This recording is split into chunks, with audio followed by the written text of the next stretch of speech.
All right, shalom, shalom. It's Brother Utah's Doc here of Israel. Before I get started, giving all honor and glory to Yahweh, Ba'ashem Yahushai, Ba'ashem Rakah Kwadash. Double honors to the elders and apostles, Great Millstone. Today we're going to go into Isaiah chapter 4, going into the Hebrew. So, Lord willing, you're edified, giving all honor and glory to Yahweh, Ba'ashem Yahushai, Ba'ashem Rakah Kwadash.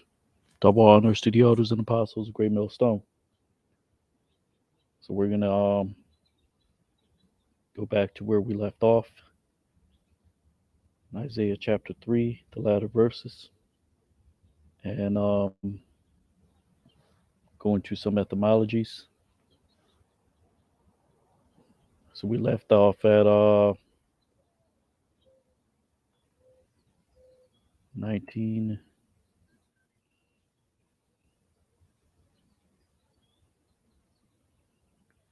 All right, so Isaiah 3 and 19. Let's just revisit these words, and we're going to go into the some of the history on the New Testament.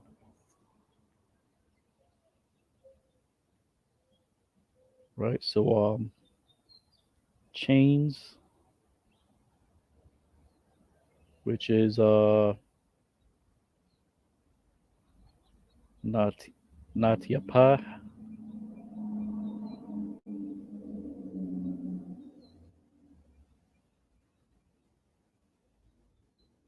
The root is I believe that root means to cover, no, to drop, to drip, to distill. Right. So I went over that one.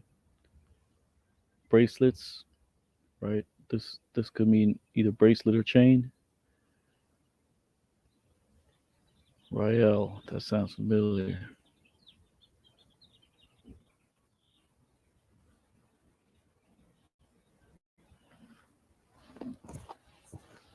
Let's see what we can get out of this.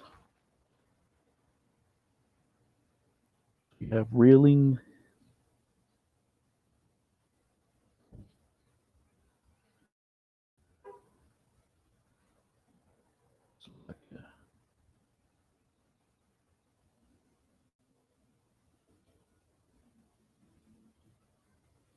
Reel to shake.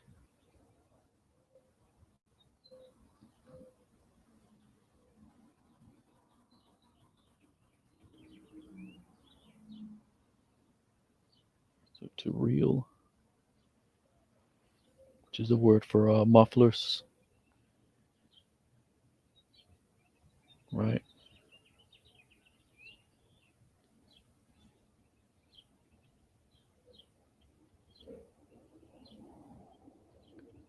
Look at that word for bonnets.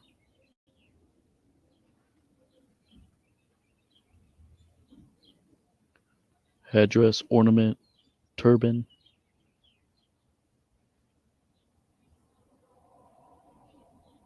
A tiara or turban. That makes sense.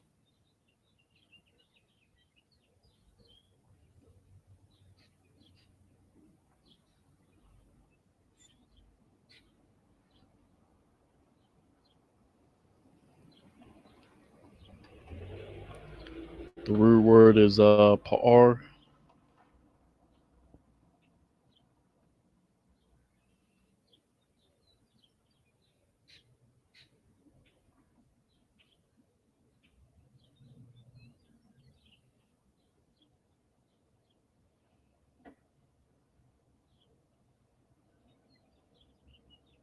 which just means comeliness.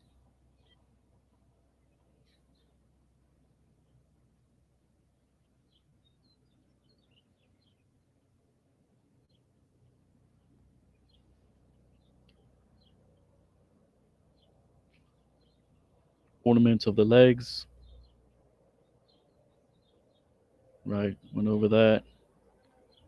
Headbands, right? The tablets. Now let's look at the translations. tablets,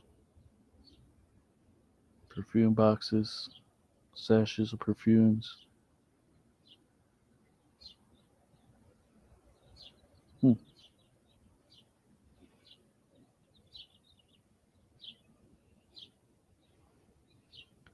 Let's see what else we can look at. Perfume boxes, sachets. Let's look up that word sachet.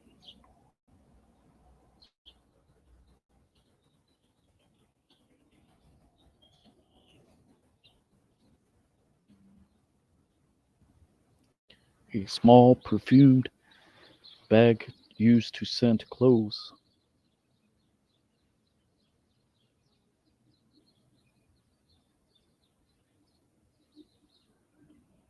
A small bag or packet.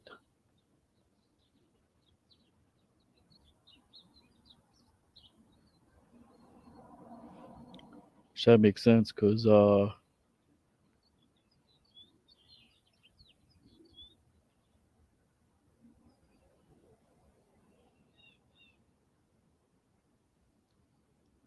let's look at that word bayath.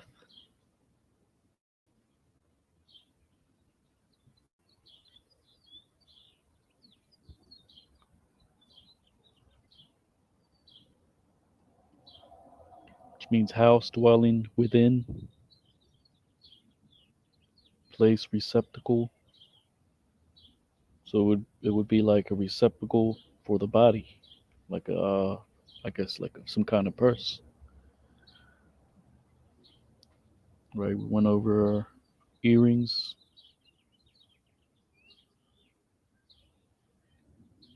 rings, nose jewels, changeable suits of apparel, which is Strong's H4254,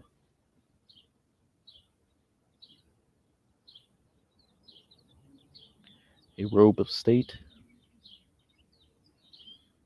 because that word halat means to draw out. Halatazah.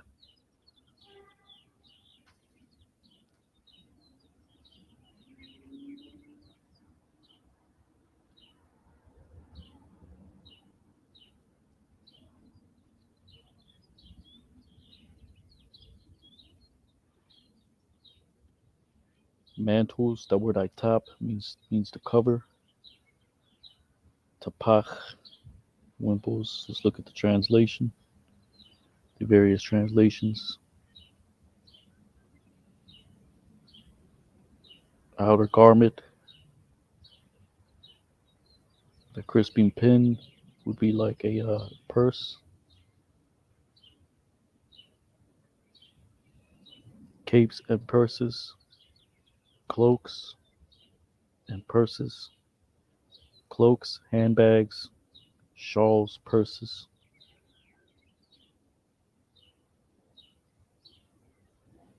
shawls, sachets, mantles, wallets.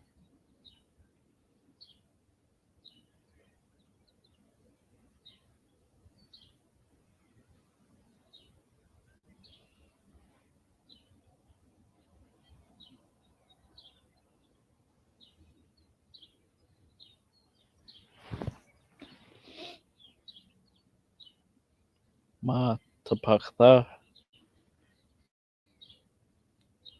cloak, veil, wimple. Tapach, to extend, spread, to spread out, which would be like a shawl.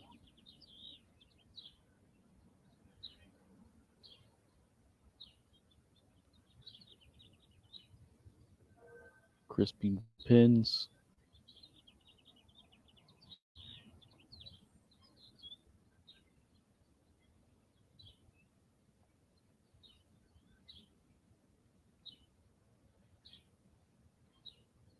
says something turned or carved.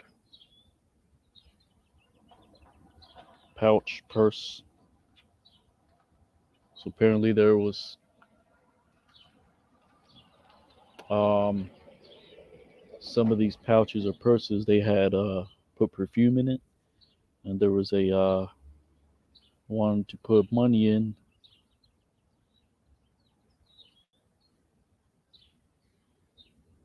The word harat means stylus or pen, the root, as in something engraved.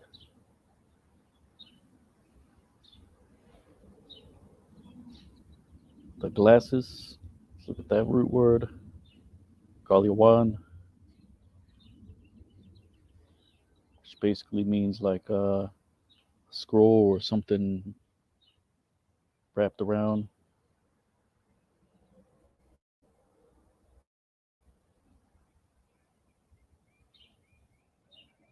Table, tablet, mirror,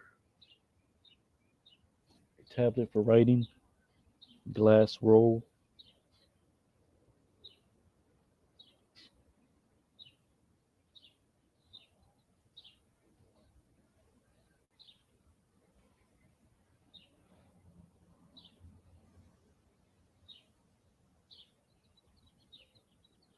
Let's look at the translate various translations for that.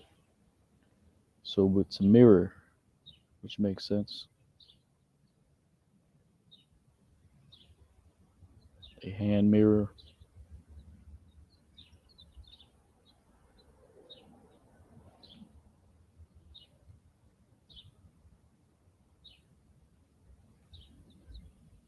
Fine linen, sadyan,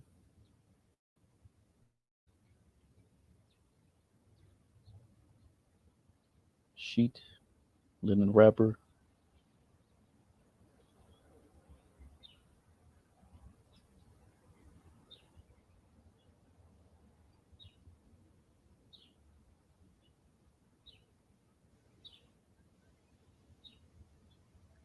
Says a wide garment made of linen worn on the naked body under the other clothes.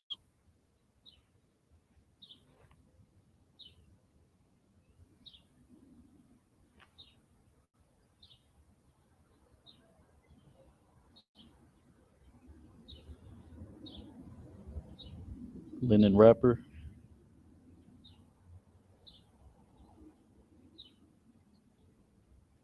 And the hoods, Strong's H6797, Tazan Tazanyap,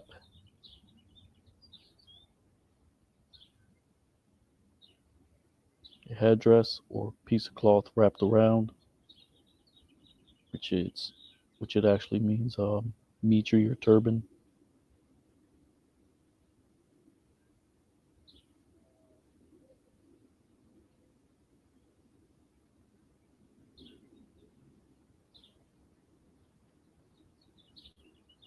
Which is actually means turban, because that's something the turbans you wrap around your head.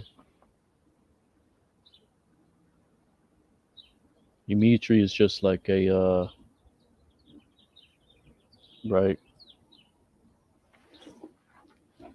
like one of them scarves you can buy and wrap around your head.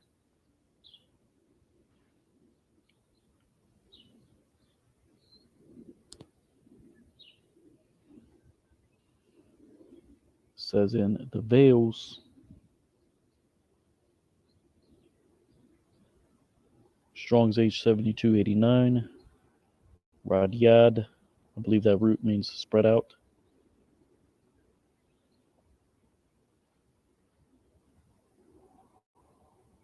Radad.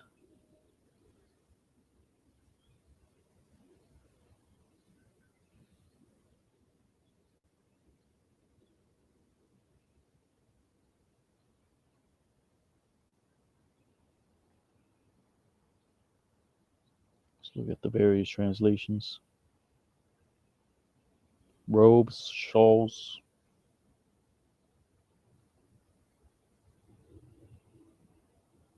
veils, gowns.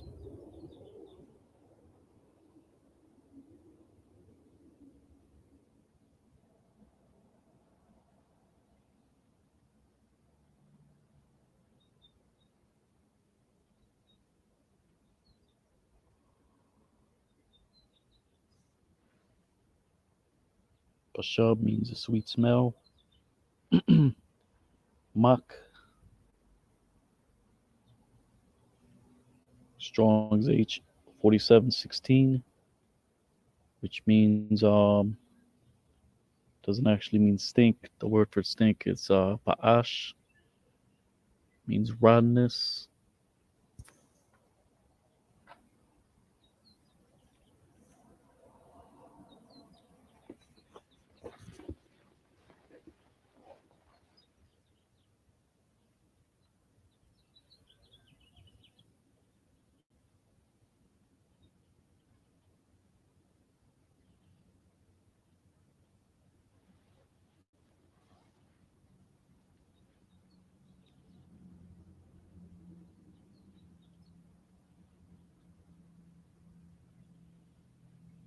Gar, girdle. Rent, nakwapa,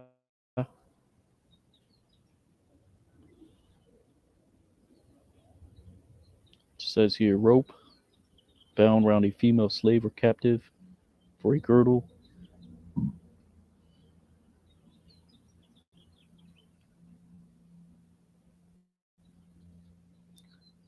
Naquap means to go about, to go round about, or to compass, which is the root,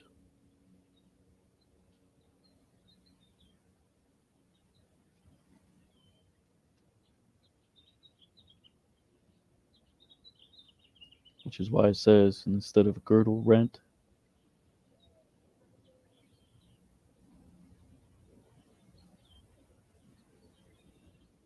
So it's another way to say rent.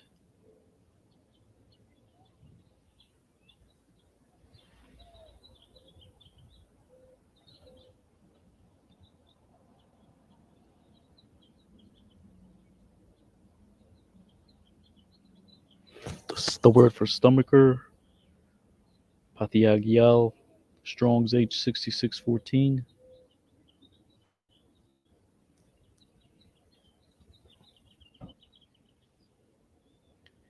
says rich or expensive robe,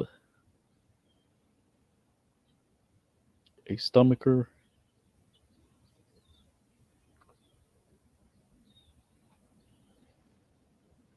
Let's look that up real quick.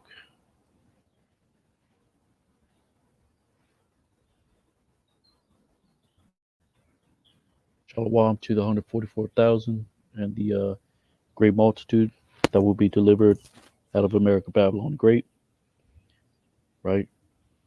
Of the Israelites, which consists of the so called Black, Hispanic, and Native Americans, and as well as those that look like other nations but are of the same nation, the same seed, which is according to the promise made by our forefather Abraham via Isaac and Jacob, right? The 12 tribes of Israel. Shalom to you, sincere Akim, and you sincere sisters, right? Lord willing, you're edified. So his stomacher says, a stomacher is a decorated triangular panel that fills the front opening of a woman's gown or bodice. Huh.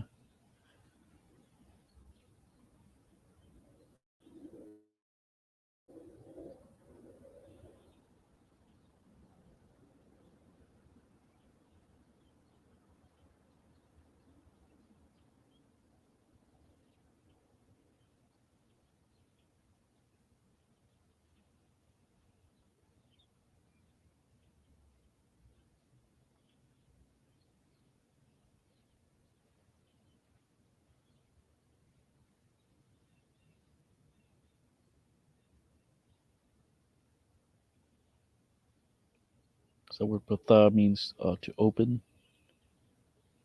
Gaya would be like a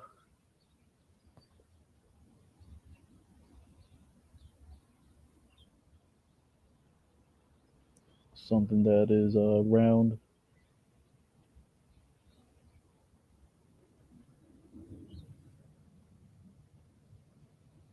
Yep. Kael, round, or a cloak. Huh.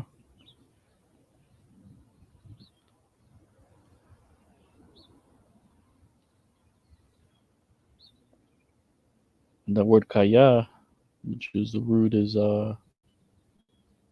ka, ka, kawa. It actually means to burn.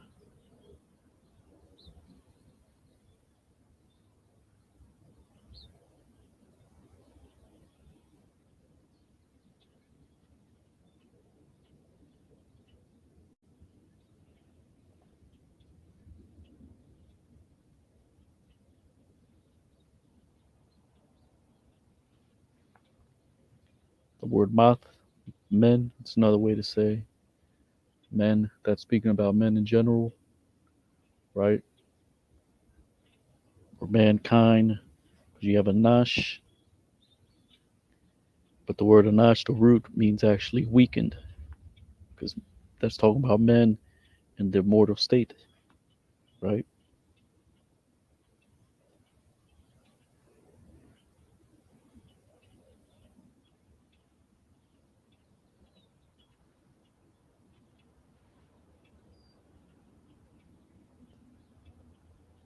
Or Matthias, sometimes that means in time or in duration of time.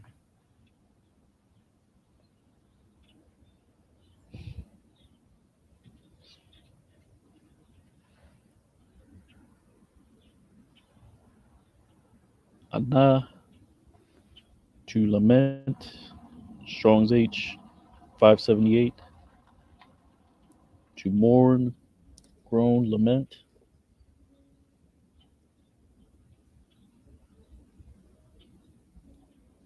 which that also means when or an occasion, right? You have an occasion to be joyful and then a time of mourning. But it also means to groan, to sigh.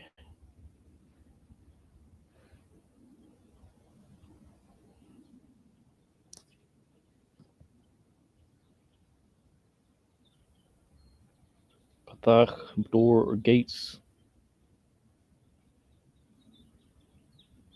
desolate. Strong's H 5352, Nakwa, which really means to be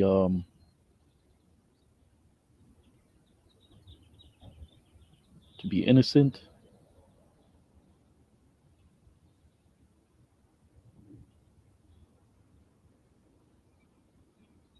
or to be clean, free of guilt, free.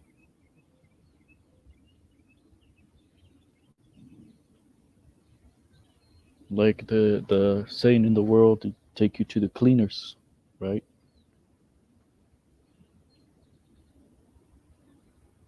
It's another way to say desolate.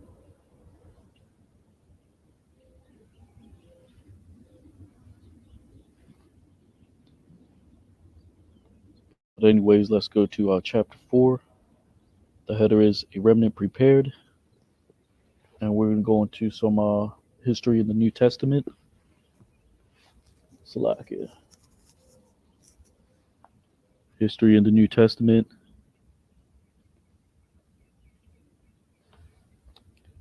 Because this will give you an idea of the philosophies that Jake had around him, the influences, the things that influenced Jake, which Paul the Apostle warned about, which these things also apply today, but these were actual philosophies of men, right? Mainly Edomite philosophies, right? Because Esau is carnal, right? He likes the pleasures of this world, and overall, he's a weirdo.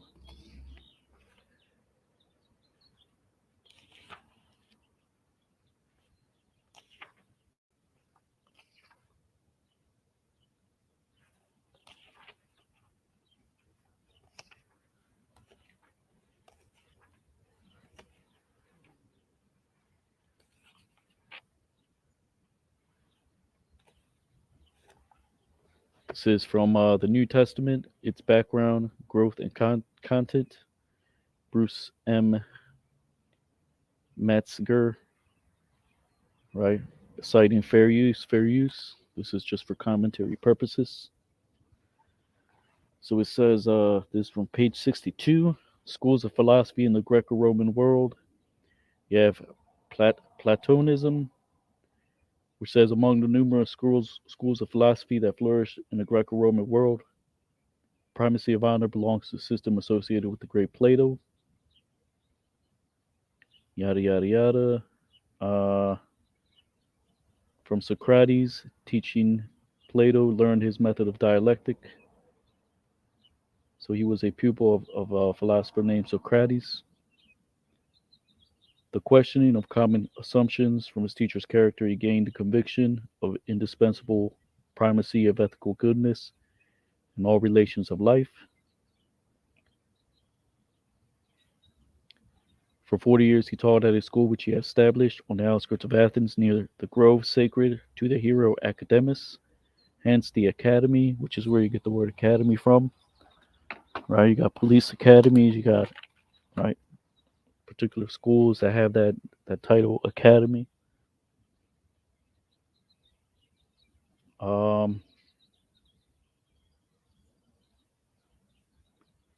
says, with the exception of a small collection of epistles, Plato's extant writings are in the form of dialogues, often with Socrates as the principal speaker and with various critics or pupils, after whom the dialogues are usually named.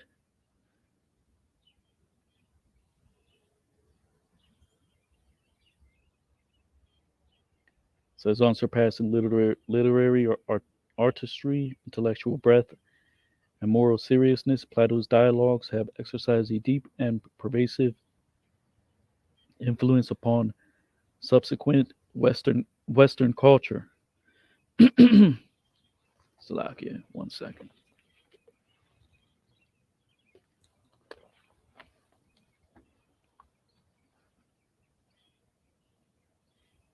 Says the leading doctrine of Platonism is a view that true reality is found not in the objects of sense, but in the idea or form which lies behind each class of objects, of which they are but substantial shadows.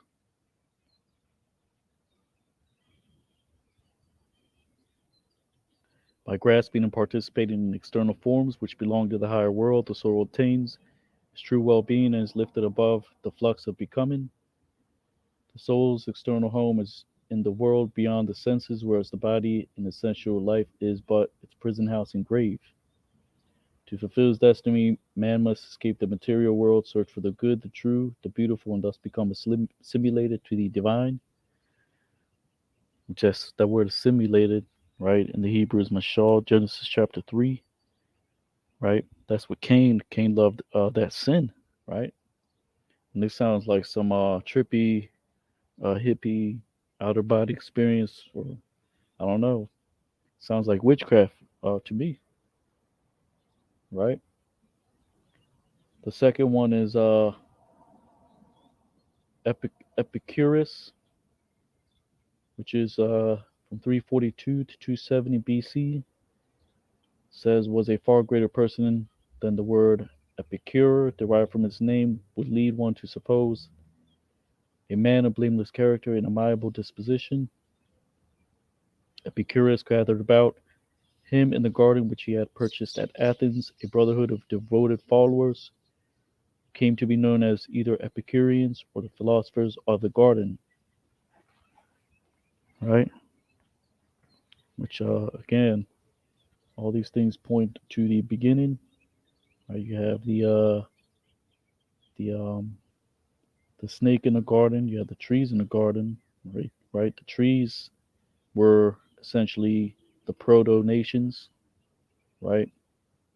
The serpent was right Esau, which was Cain, which is the wicked, right?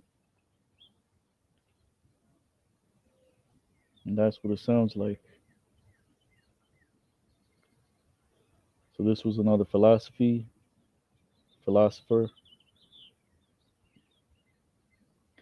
Says Epicurus destructed distrusted the dialectic and metaphysics of Plato as dealing with words, not things, suspicious of abstract terms.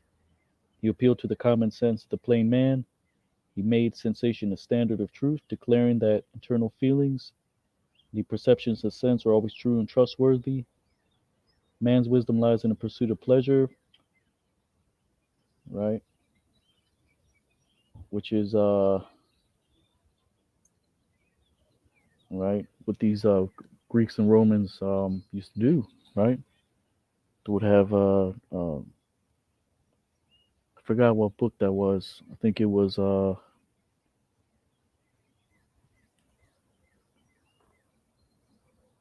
either Josephus or another. I was listening to another audiobook, but it goes into these philosophies, right? What they would have orgies and right sacrifice swine, which it goes into this a little bit further in, right? Which is detestable, right? And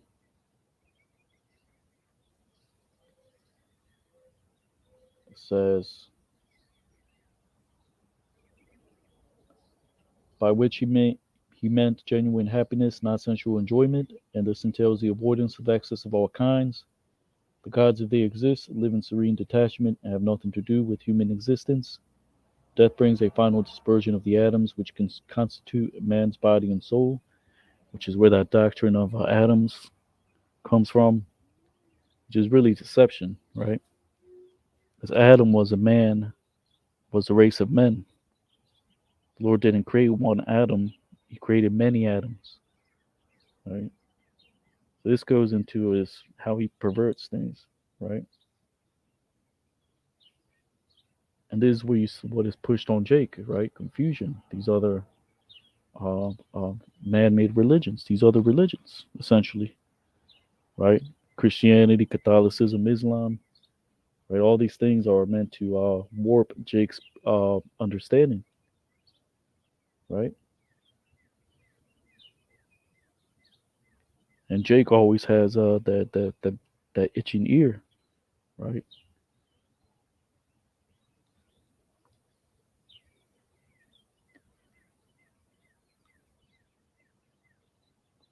So you have the third one, Stoicism. It says the Stoic school took its name from circumstances that its founder Zeno of Cittium in Cyprus lectured in the painted porch, a colonnade at Athens decorated with elaborate frescoes. Unlike Epicureanism, which tended to foster atheism and self indulgence, Stoicism encouraged the development of religious and moral fiber. The universe Zeno taught was not meaningless, nor was man's place in it determined by blind fate. Pervading the whole of the material order is divine reason. And man's duty is to live in accord with this reason or natural law.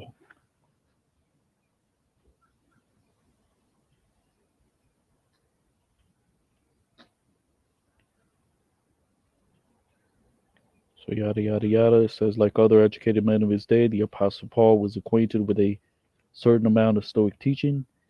In order to establish contact with his audience at Athens, he included in his Areopagus address several sentiments that were widely held among Stoics, which he said, in him, God, we live and move and have our being, for we are indeed his offspring. Says likewise, Paul's letter contained occasional phrases that have a Stoic ring. Thus the apostle's assertion, I have learned, in whatever state I am, to be content, would have been recognized by a Stoic as his own language. Right? So Paul used examples from Stoicism in his writings, but that was to draw Jake in, right? Just like we used some terms that are spoken in the world, right? And when we do the sit downs, right, the lessons, it says At the same time, however, the parallelism is more in the realm of words than basic idea. So you have the fourth, which is a cynics. It says of a lesser Socratic schools, one of the more interesting was that of the cynics. So that sounds like cynicism, right? Um, it says whose founder Antis Antisthenes was an older contemporary of Plato. Of his pupils, the most famous was the churlish and eccentric Diogenes of Sinope, 412 323 BC, who lived in a huge jar or tub, and when asked by Alexander the Great what he could do for him, he replied, "Get out of my light." So it says, the cynics taught a simplicity of life that all could follow. By practicing extreme frugality, one will learn to be independent of externals and thus attain true happiness. Man's salvation lies in the return to nature. Let him live like the beasts. The word cynic means like a dog, right? But you have particular videos where Esau likes to roll in the mud and get dirty because that's just in his nature, a beast-like nature, which is why he likes to be out in nature, which is why he was called a hunter, right? Because that's in his nature, right? To eat red meat, right? That's in his nature. He likes to live like a beast. That's what uh, that's what gives him life. So it says, and then he will not be vexed with the artificial inventions of the world, its ambitions, its censure, and its praise. Let him face the changes and chances of life with the optimistic nonchalant, nonchalance of the great sage himself. Yada yada yada.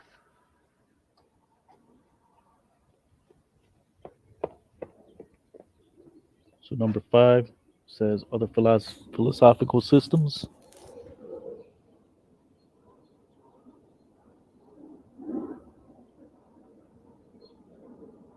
It says besides the philosophical schools already mentioned during the early Christian centuries, many others flourished. To the greatness of Aristotle was not fully appreciated in antiquity. Some of his followers attempted to popularize his encyclopedic teaching. Skeptics who look back to Pyrrho of Elis as their founder held that because of the contradictions in sense, perceptions, and in opinions, knowledge and conviction are unattainable. One's attitude towards life, therefore, should be a cautious suspension of judgment.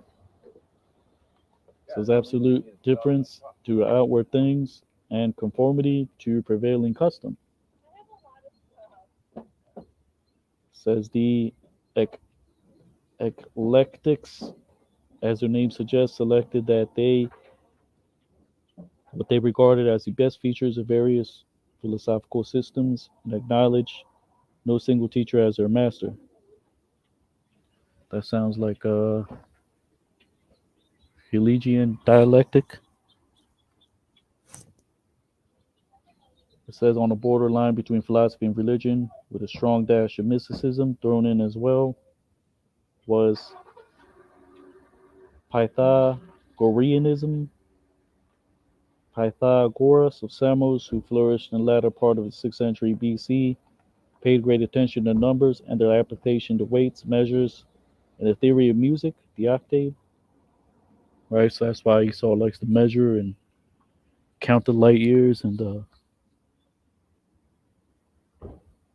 how many damn roots or there are in a tree and measure the tree trunks.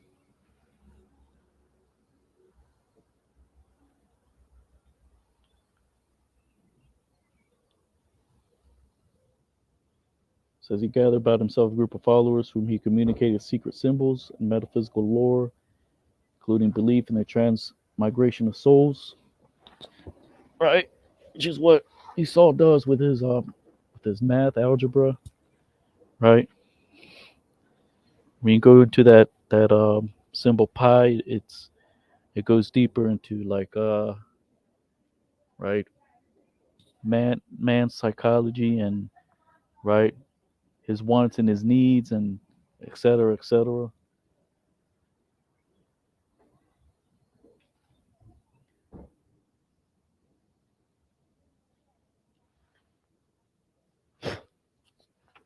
So this is from page 66. It says every evening they would make an examination of their conscience, going over the events of the day that was past. They would ask themselves, "In what have I transgressed? Doing what I ought not to have done, or leaving undone what I ought to have done."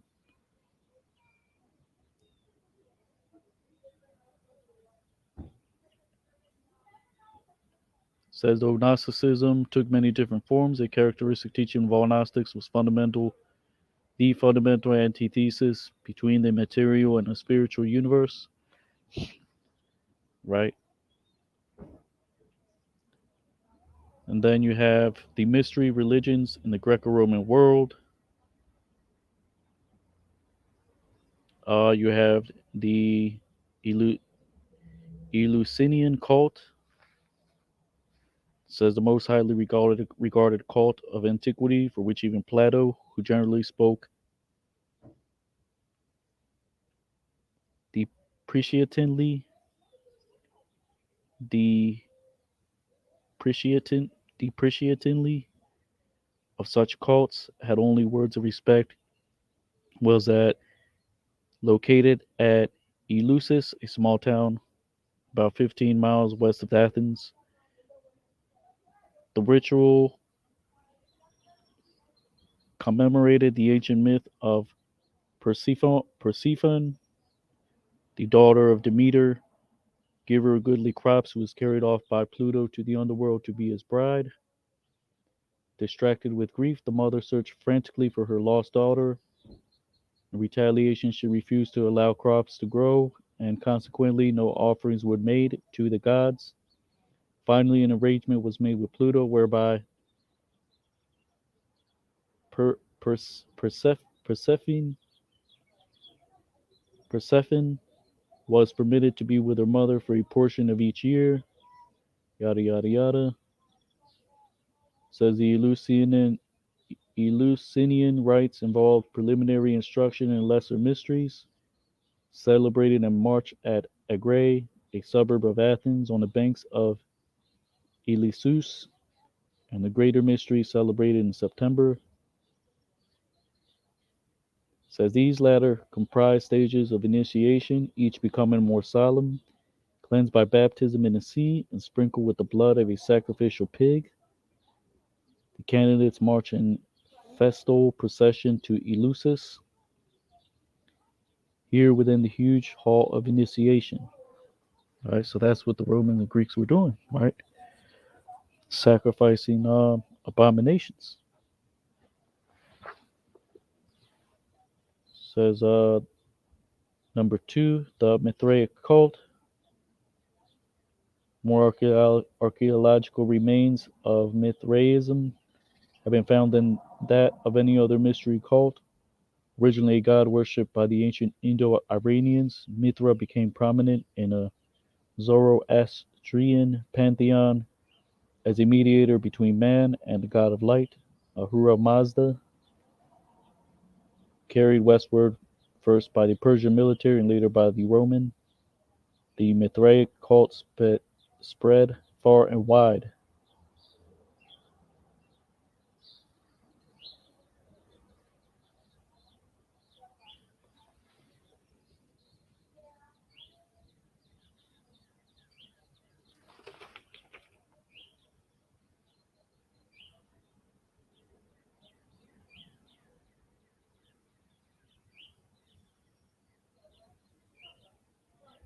which goes back to ancient Babylon.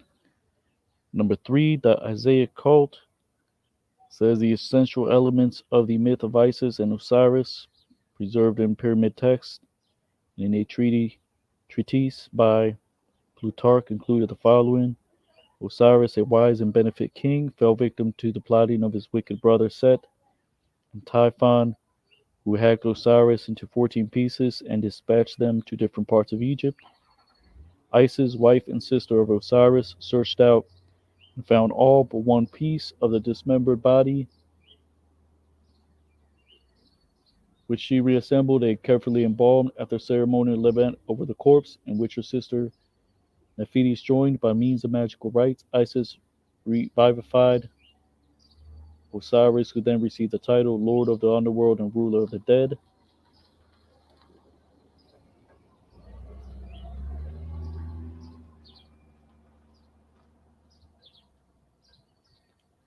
So here's a point. During the Hellenistic age, Ptolemy Soter modified the cult by replacing Osiris with a new syncretistic god named Serapis. The Reformed Isaic religion spread throughout the Mediterranean world, and many Greek and Latin authors refer to the warm devotion that was felt for Isis, who was revered as the giver of security and happiness in this life and in the next.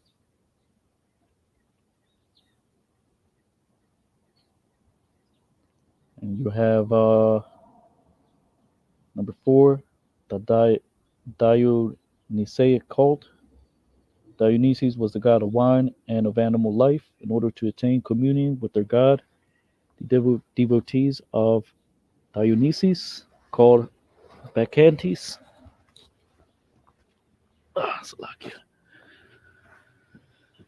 drank wine until thoroughly intoxicated, experimenting experiencing thus the influence of their god. Another realistic sacrament was the feast of raw flesh, which again, that's what Esau likes. This goes into you can find that in Maccabees, right? The feast of Bacchus. Another realistic sacrament was the feast of raw flesh. The initiates, after indulging in a wild whirling dance that induced a frenzied delirium, tore asunder a goat or fawn and devoured the dripping raw flesh. Such orgiastic rites, called Bacchanania, were celebrated in Crete as late as 3rd or 4th centuries of the Christian era.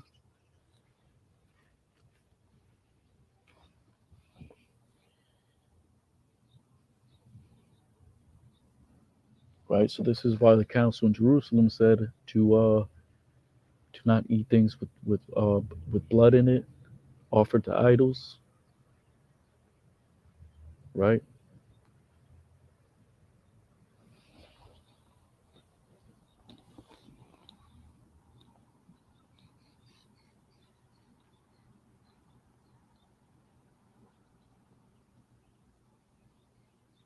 because that's not good for you.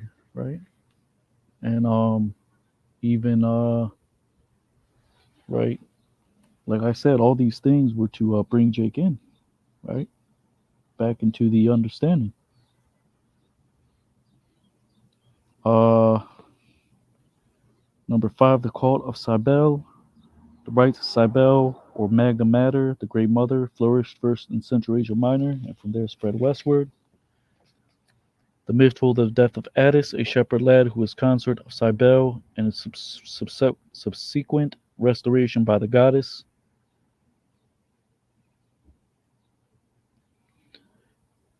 Says, celebrating her principal rites in the springtime, her devotees would work themselves into a frenzy of excitement, during the course of which they gnashed their arms and sprinkled the blood on their altars, while her priests went so far as to emasculate themselves.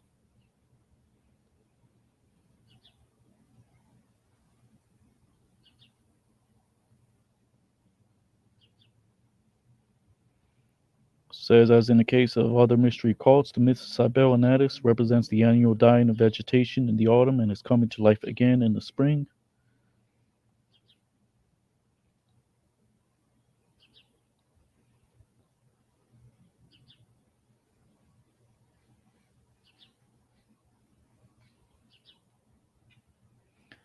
Says other ancient religions contain features that resemble the Magna Mater cult. Thus, the Babylonian Ishtar, known, known to Old Testament writers as Asheroth, had as her consort Tammuz, who was slain. The Syrian goddess Atargatis loved and lost Hadad. Right, so these were the various philosophies, right, that were being Jake was being influenced by, right, Hellenized into the Greek Roman society, right?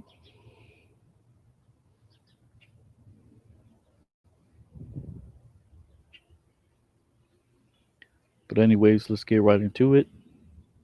There's only 6 verses in Isaiah chapter 4, so that's the spirit that we were able to review chapter 3 where we left off. We go into a little bit of history, and right. So the header says a remnant prepared. Isaiah 4:1. And will take hold 7 women upon a man one in the day that is to say, our bread we shall eat, and our apparel we shall clothe ourselves, we shall wear. Only uh, let be called your name upon us,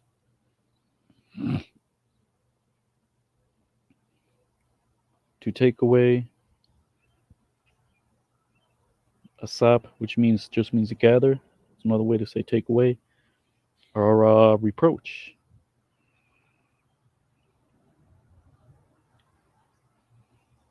which it reads Waha Chaziak Wa Shabai Nashiam Ba Ayash Achad Ba Yawam Ha Hawa La Amar La Khamnawa Na Akal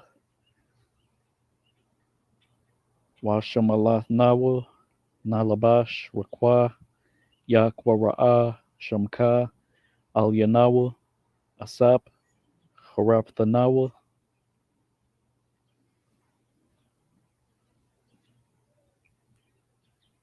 which, like Elder Apostle R says, right, that's going to happen when the Lord is going to put into the spirit of these women, right, to be drawn to the men of the Lord, right? Because as crime increases and perils and right, so Esau's doing us a favor with these false flags, right? Because ultimately they're going to seek the men of the Lord, right? They're going to have, of course, right, the necessary things, but they're going to want that protection, right? That spiritual protection, right? Although right now we're being scorned, right? Looked at as crazy, right? Eventually, Lord is going to put into spirit of particular women to seek the men of the Lord, right? Verse 2 says, in the day that is, it shall be the branch, which that word tazamach just means to spring up of the Lord.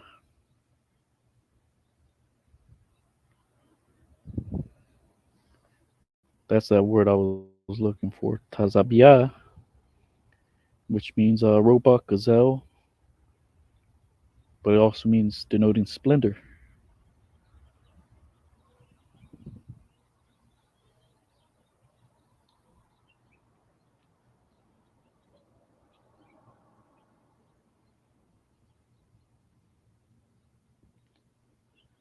which is says here Har Tazabiyah Quadash, which is used of Mount Zion to mean the mount of of holy splendor, right?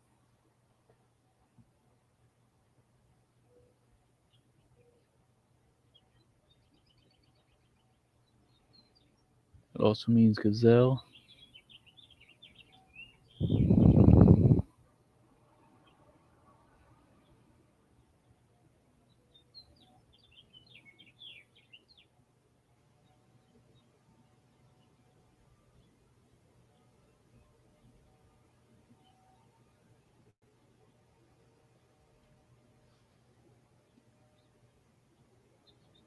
Says for splendor and honor or in glory, and for glory and the fruit of the earth shall be excellent, which we went over that. Ka'ah just means loftiness, right? Excellent. It's another way to say excellent, which is exaltation, pomp, pride, uh, swelling.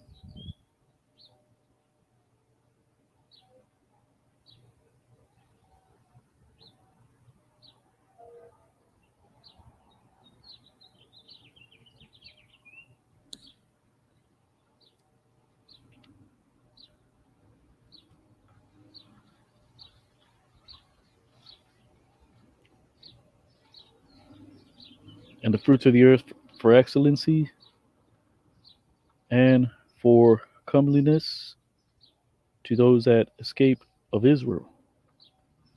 Palyata, which the root is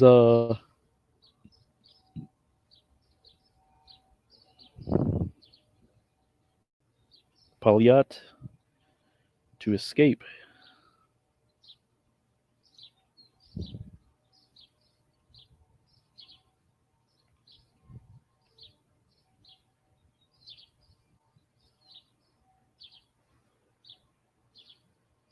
Let's look at the root.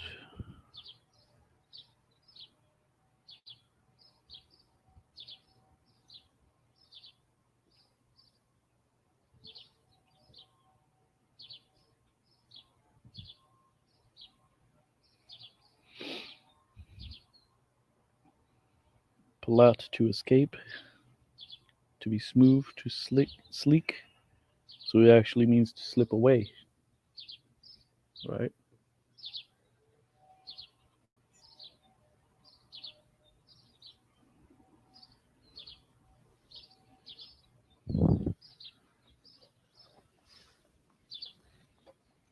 All right.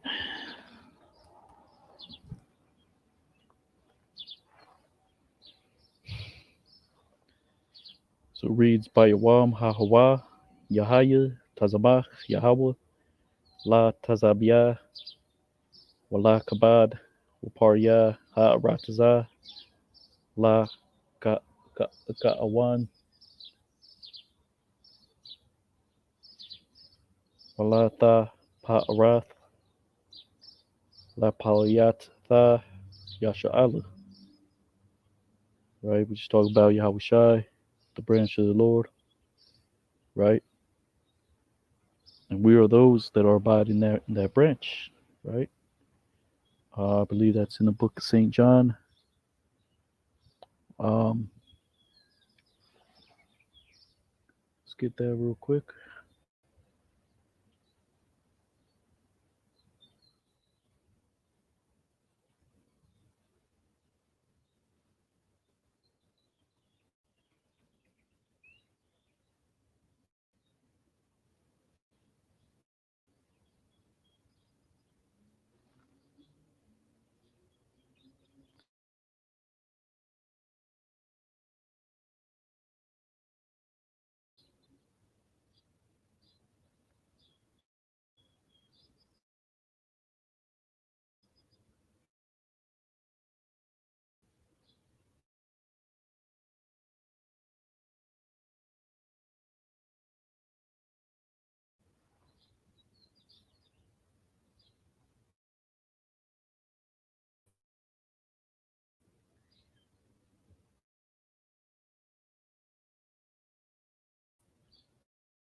Salak, yeah.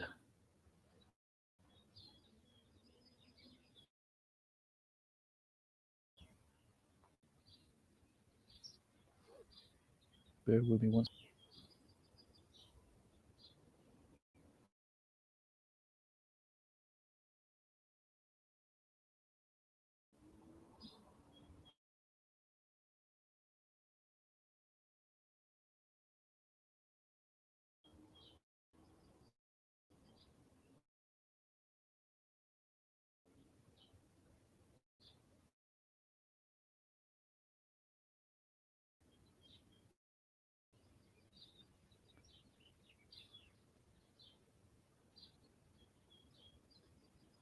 Let's enter the lesson. I am the true vine, not bearing fruit. He doth take it away, and everyone bearing fruit, he does cleanse by pruning it, that it may bear more fruit.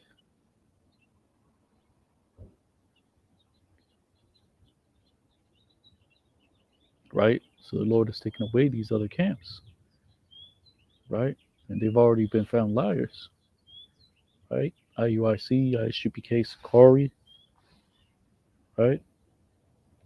Right now, and he's pruning us right now, meaning the excess twigs you pluck off so it can grow some more, right?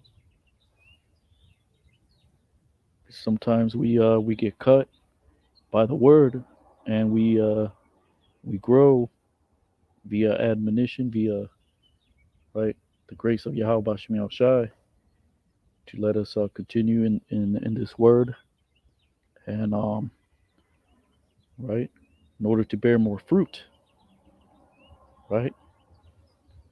It says, "Already you are clean because of the word that I have spoken unto you. Remain in me, and I in you. As a branch is not able to bear fruit of itself, if it may not remain in the vine, so neither ye. If ye may not remain in me, I am the vine, ye are the branches. He who is remaining in me, and I in him, this one does bear much fruit, because apart from me, you are not able to do anything. If anyone may not remain in me, he was cast forth without as the branch and was withered. And they gathered them, cast them to the fire, and they are burned." Right? Because you 2/3 and you're following these other camps, you're ultimately going to take the charagma, right? The Lord's got a missile with your name on it. You're going to be destroyed, right?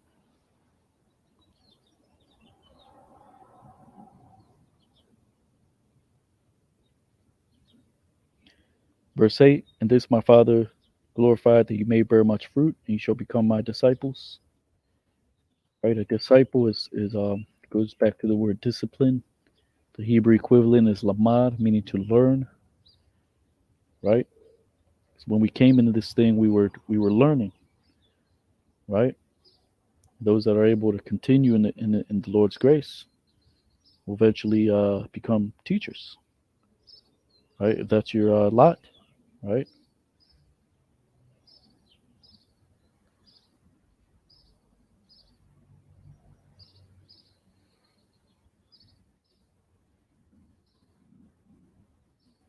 So Isaiah 4:2. So what does that mean, right? The branch of the Lord, meaning there's truth going out, right? Beautiful and glorious, right? That's the reward of the kingdom, right? Is to continue in Yahweh Bashim Yahushai, right? To edify, right? Prophesy, and it's not of us, but this word is sealing the elect, right? Which includes 144,000, which are the heads and a great multitude, right? A lot of you jakes are gonna repent last minute when you see that shit's hitting the fan, right? Which is why Esau is not really going as fast as he should, right? Because he knows Jake. Jake has like a sixth sense, right? And he's a lot smarter then he lets people know that he is, right? And so Esau can't move as fast as he wants to, right? Or else he would Jacob be alerted, right? And and the nations, right? It says and the fruit of the earth shall be excellent, comely for them that are escaped of Israel, meaning the fruit of the labors of those that came before us. The scriptures say other men have labored and you are entered into their labors. Scriptures also say, I've not chosen thee, you have not chosen me, but I've chosen thee to bring forth fruit, right? It's talking about the remnant, right, of the nation of Israel, which consists of you so-called Black, Hispanic, Native Americans, and the confusion of face, right? Those that look like other nations, but they are our same nation, right? The mystery of the Gentiles, right? So it says, and it shall come to pass, he that remaineth, sha'ar means something that remains. It's another way to say leaven, because you leave leaven out, right? To ferment. In Zion, and he that is left, because yathar means something that excess of something, right?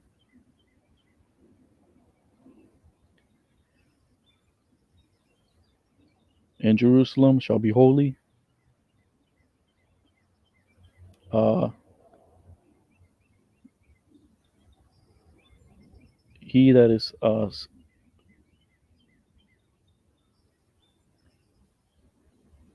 he that is called, or which is said unto him, which will be said unto him, right?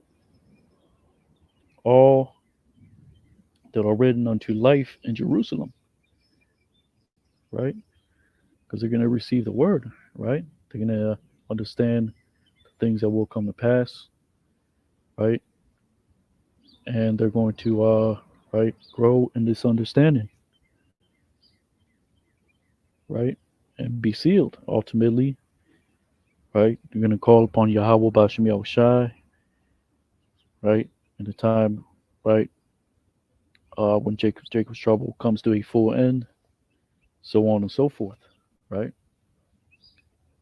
So it says, Wahaya ha nashar ba tazayawan waha nathar ba Yerushalayim Quadash ya Amar Lawa Kal ha Kathab la Hayayam ba Yerushalayim.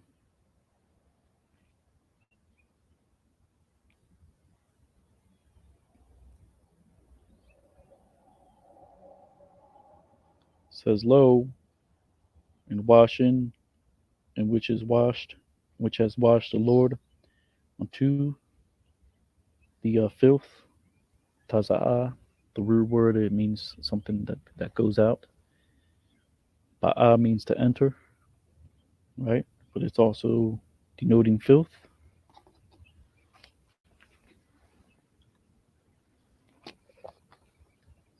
of the daughters of Zion, and two, the blood of Jerusalem,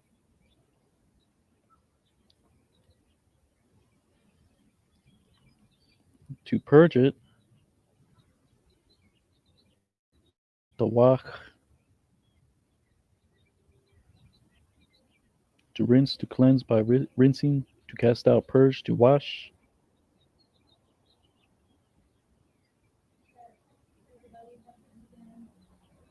to thrust out, to cast away, which that's the root. It actually means to thrust out, to thrust away, which is uh dawach or nadach, Strong's H 1740.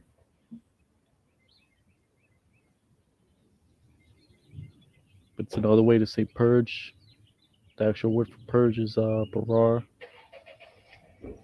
which actually denotes grain in certain instances, corn or grain. It's taken off the stalk.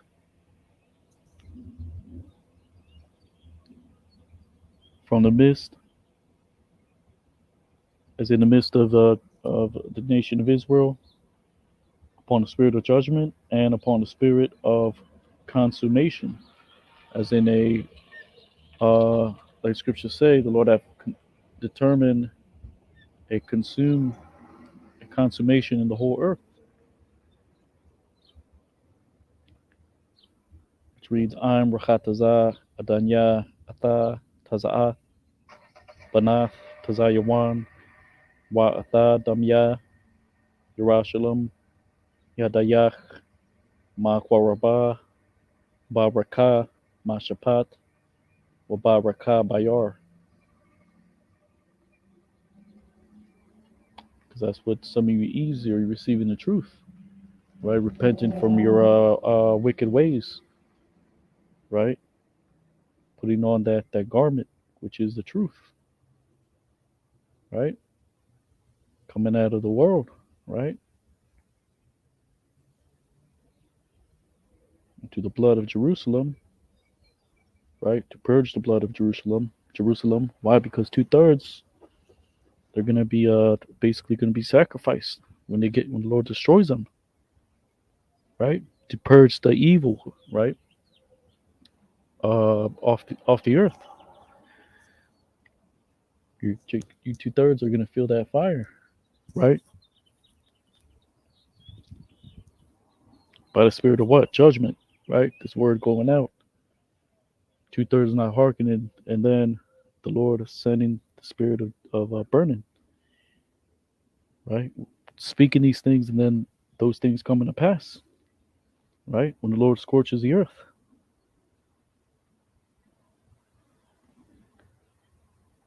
Verse 5, and will create the Lord upon all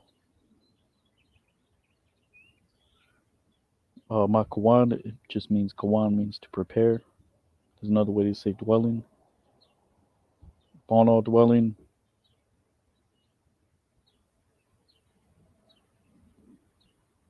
Mount Zion, and upon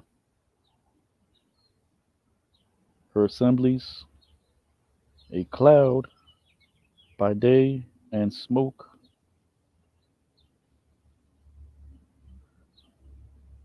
and glistening of fire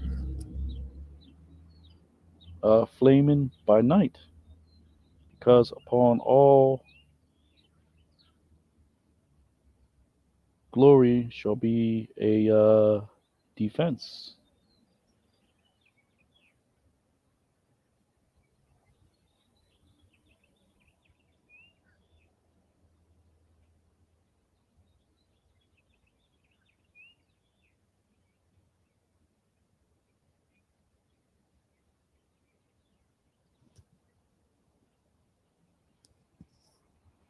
The word chapah,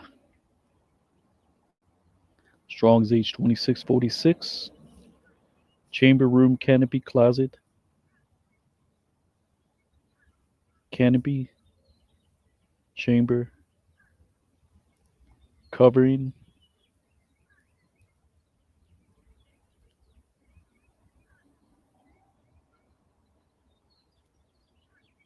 so it means chamber, same as kadar,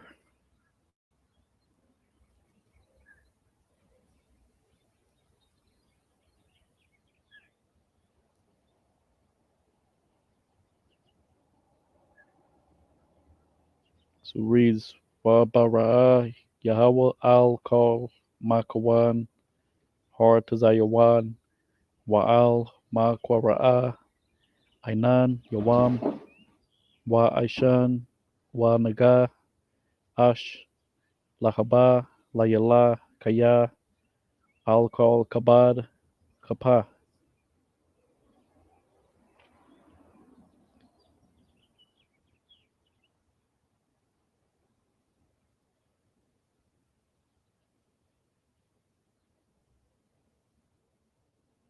What is that talking about? Well, you read about that in the book of Revelation, right? That what? They sat in the firmament and praise Yahweh Bashem Yahushai. The book of Isaiah says, praise the Lord in the fires, right? Because as the elect are getting beamed up, they're going to praise Yahweh Bashem Yahushai.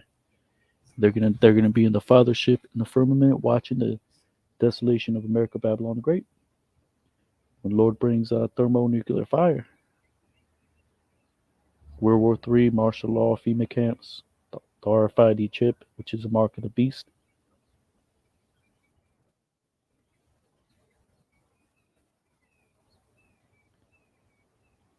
which is why it says,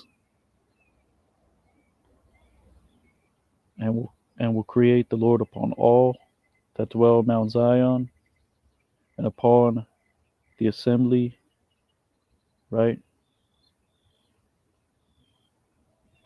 Meaning he's going to scorch that part of the earth, the Holy Land, to purge all that wickedness that is going on right now. And upon the assembly, a cloud by day and smoke, right? The assembly is what? The elect that get delivered out. The cloud by day and smoke, that's talking about the mushroom clouds, the smoke that the elect are going to see. They're going to see glistening fire, flaming by night,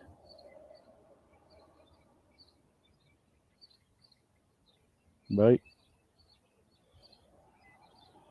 Because eventually day is going to be turned to night, because the skies will be turned, which is why Scripture says, "The day of the Lord is darkness and not light." All these mushroom clouds and nuclear fallout is going to darken the earth.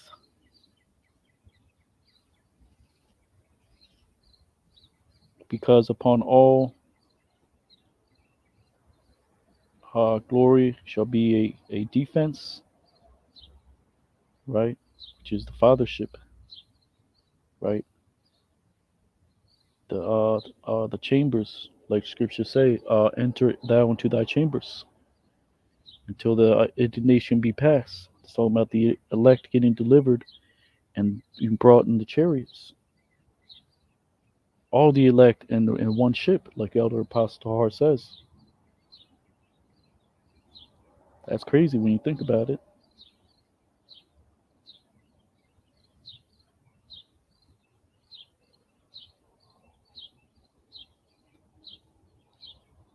And a covering shall be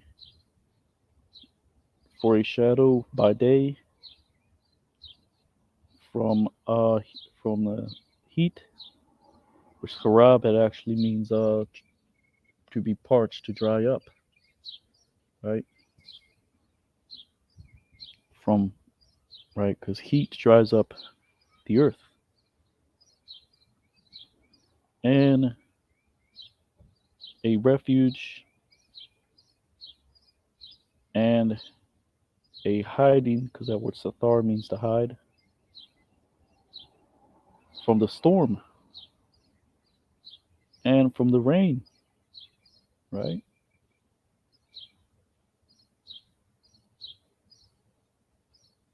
Because what, the chariots have what, cloaking devices, right? They're gonna cover from the heat.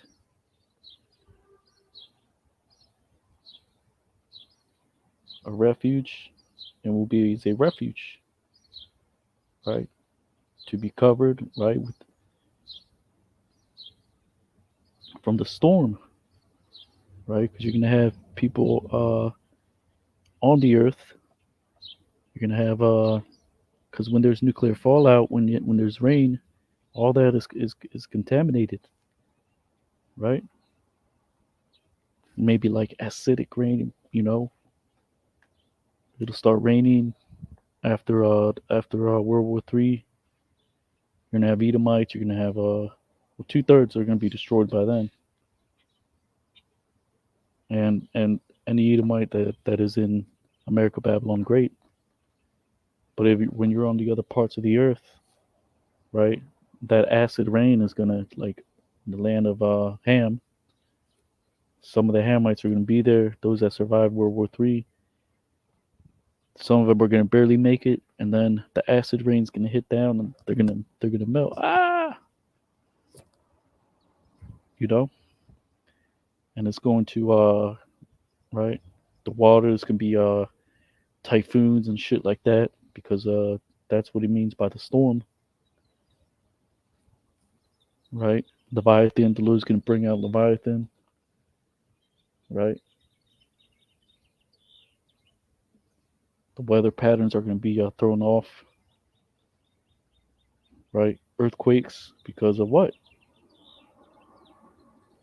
The all these missiles pummeling the various parts of the earth,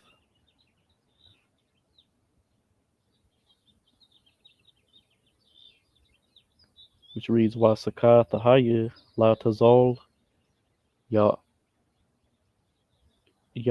Yawama Maharab Wala Mahasa Wala Masathar Mazaram Wama Matar. So that's pretty much it. This is Isaiah chapter 4, going into the Hebrew. Lord willing, you ratified. This brother Yatazdak, hero of Israel. And as always, giving all honor and glory to Yahweh, Ba'ashim Yahushai, Ba'ashim Akakwadash.